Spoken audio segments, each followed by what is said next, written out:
Bienvenue pour parler ensemble aujourd'hui de la question de la nourriture pranique telle que la Bible semble en faire l'hypothèse. J'évoquerai cette question à travers un certain nombre de textes tirés des Écritures. Ce soir, spécialement autour du texte de la Genèse 3.1, chapitre 3, premier verset. On parlera aussi à une autre occasion du chapitre 16 du livre de l'Exode, des psaumes, notamment le psaume 78, mais quelques autres aussi. On parlera aussi du chapitre 6 de l'évangile de Jean, où Jésus est présenté comme le pain de vie, question sur laquelle il nous faudra revenir à l'occasion de tous ces textes, mais parlons d'abord de l'hypothèse de la nourriture pranique qu'il faut distinguer du jeûne.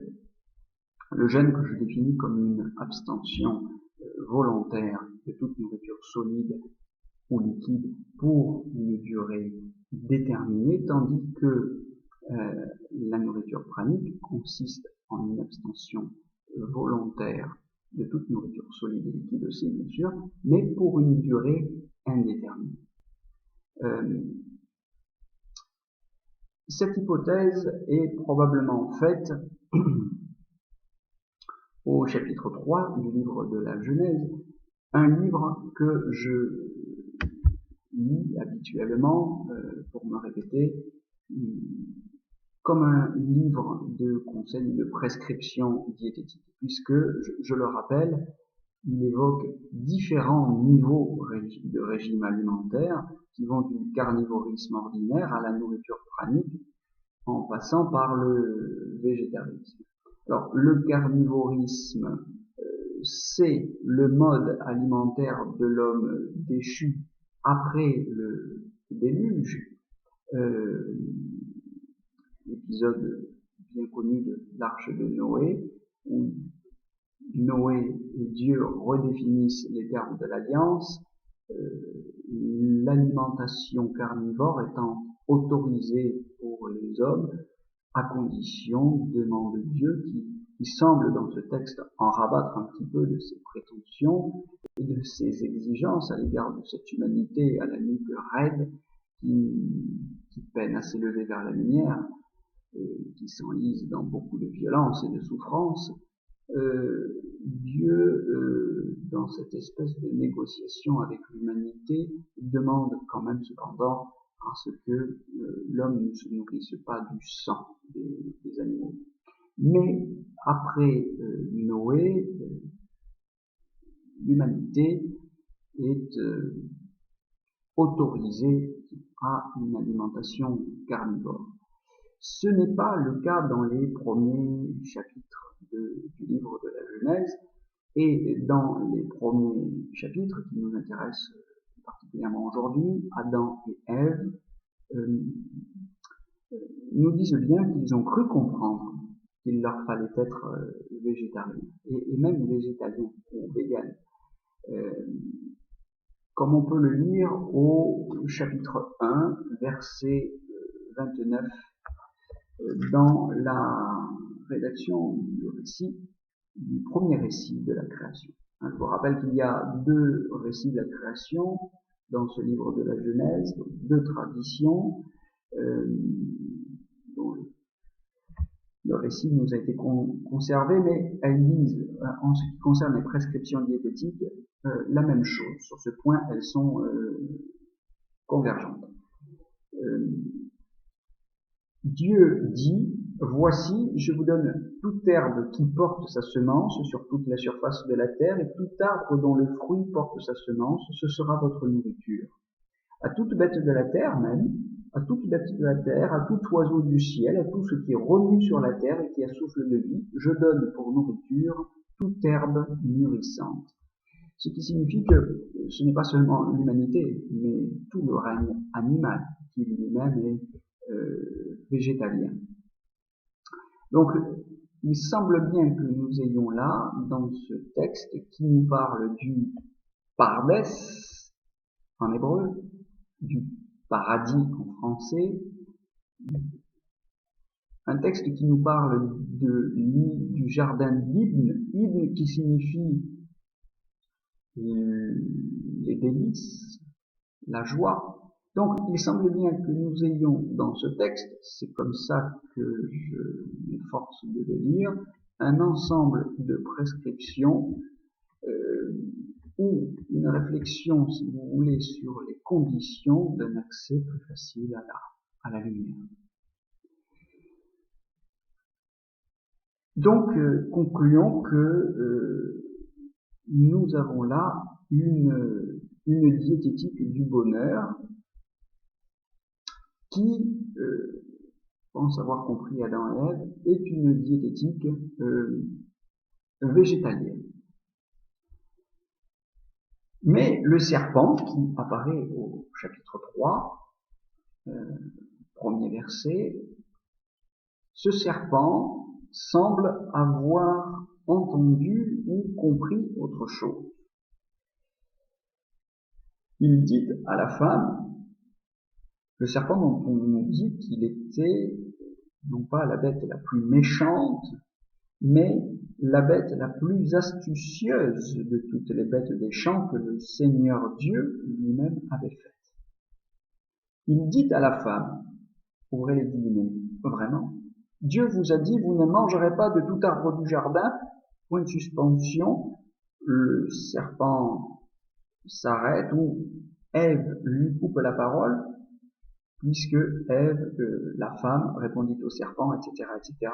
Donc, nous ne savons pas ce que le serpent allait continuer de dire, mais il n'a manifestement pas, en ce qui concerne les prescriptions diététiques que contiennent les 2 premiers chapitres, il n'a pas entendu la même chose. Ça, c'est important. Alors, évidemment, puisque la discussion sur ce sujet va tourner court et qu'Ève va lui couper la parole en embrayant sur un autre sujet, à savoir la question du fruit de l'arbre qui est au milieu du jardin, le fruit de l'arbre de la connaissance du bien et du mal, nous ne saurons pas de quoi il retourne concernant ce que le serpent a vraiment entendu. A-t-il mal entendu? A-t-il mal compris? Difficile de le savoir. Faut-il penser que le serpent est un menteur? Et si c'est le cas, qu'est-ce qui nous permet de dire qu'ici il a souhaité mentir ou tromper l'humanité, Adam et Ève? La question peut se débattre, évidemment, mais ne pourrait-on pas plutôt considérer qu'il dit une vérité? Puisque, comme vous le savez, dans l'herméneutique des textes sacrés, on considère qu'il y a un sens secret. Un sens secret du texte qui est souvent un contresens du sens obvi, du sens évident, du sens littéral du texte. Alors, c'est pas une ruse ou une astuce que je sors de sous les fagots. Il y a, dans l'histoire de l'interprétation du texte biblique, une théorie bien connue qui s'appelle la théorie des 4 sens de l'écriture, reprise par les kabbalistes juifs. Bon, et qui considère, si vous voulez, que au-delà du sens littéral, il y a plusieurs plusieurs niveaux de signification du texte. Le plus profond étant le niveau du sot en hébreu, c'est-à-dire le niveau du secret.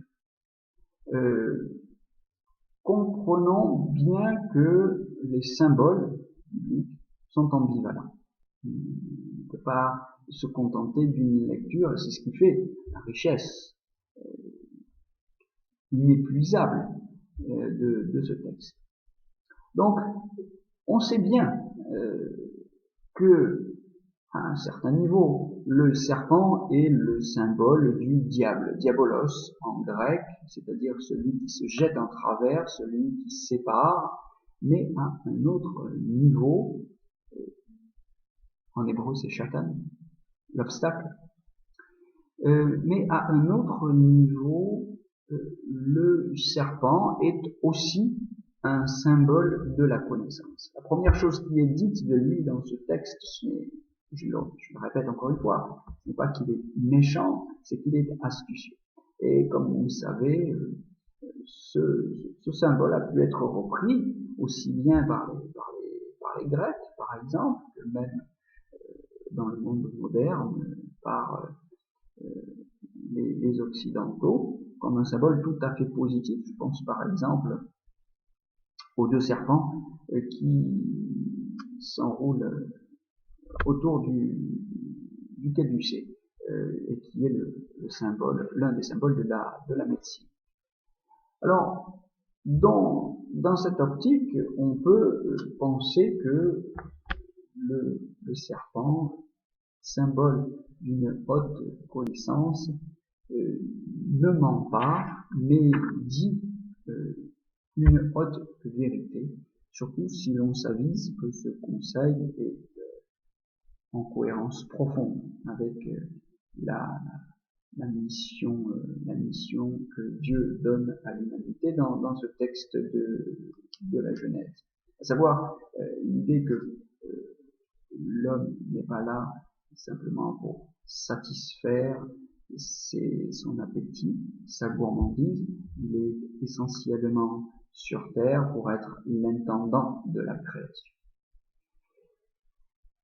Bon, eh bien, il faudra continuer d'examiner ce que dit le texte concernant cette nourriture pranique, notamment au livre de l'Exode, à l'occasion d'une prochaine discussion et d'un approfondissement.